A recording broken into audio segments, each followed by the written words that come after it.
Selamat datang di Bingga Channel. Sebelum nonton jangan lupa kasih bunyi lonceng guys.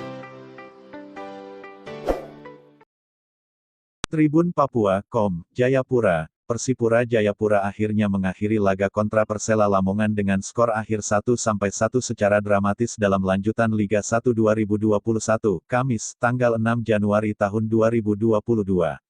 Laga yang berlangsung di Stadion Kapten Iwayan Dipta, Gianyar, Bali itu dikuasai oleh Persela Lamongan. Jose Wilkson berhasil menjadi pahlawan dengan gol perdananya pada laga debutnya bersama Persela Lamongan pada menit ke-61. Di penghujung kekalahan Persipura, Ricky Cawor sukses menjadi penyelamat dengan mencetak gol debut 1 menit menjelang pertandingan usai. Persipura Jayapura sejak awal babak kedua menggunakan 11 pemain lokal, usai menarik keluar Yeven Bohasvili dan Takuya Matsunaga. Sejak menit awal pertandingan, Mutiara Hitam mencoba langsung melancarkan upaya penyerangan. Namun tembok kokoh Laskar Joko Tingkir tidak mudah untuk dibuka anak-anak Papua. Babak pertama belum berakhir, Persela Lamongan harus mengganti Ricky Akbar Ohorela akibat cedera pada menit ke-28. Kaharudin Salam akhirnya ditarik masuk mengganti mantan pemain Semen Padang itu. Menit ke-32, Persela Lamongan memborbardir pertahanan Persipura, kemelut sempat terjadi namun belum dapat diselesaikan dengan baik oleh Jose Wilkson. Ferry Pahabol sempat mengeksekusi tendangan bebas dari luar kotak penalti pada menit ke-38, namun bola muntah belum dapat dimanfaatkan dengan baik oleh Fridolin Yoku. Jelang akhir pertandingan, Persipura sedikit menurunkan tempo permainan dengan fokus bertahan, sehingga upaya penyerangan Persela dapat digagalkan Doni Monimches. Pada akhir babak pertama, Fridolin Yoku harus mendapat kartu kuning akibat menekel keras playmaker Persela. Gian Zola sukses membuka gol keunggulan bagi Persela di penghujung pertandingan, namun ia terjebak offside saat menerima umpan. Tambahan waktu 3 menit tidak mampu dimanfaatkan kedua tim, babak pertama usai dengan skor kacamata 0-0.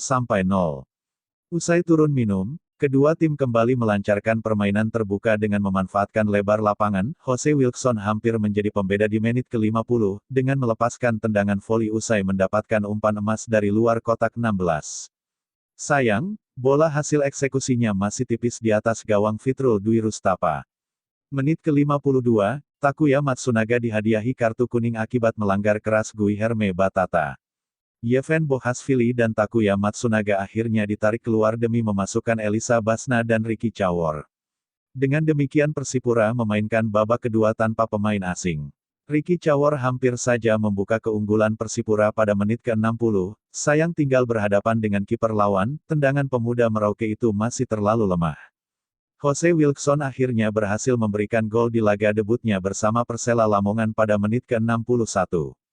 Sang striker berhasil menyelesaikan umpan manis yang tak mampu dihalau oleh Doni Monim. Kesalahan tersebut akhirnya diganjar dengan 1-0 keunggulan sementara Persela Lamongan. Usai membuka keunggulan, Laskar Joko Tingkir lantas memainkan para pemain anyarnya demi kesegaran tim.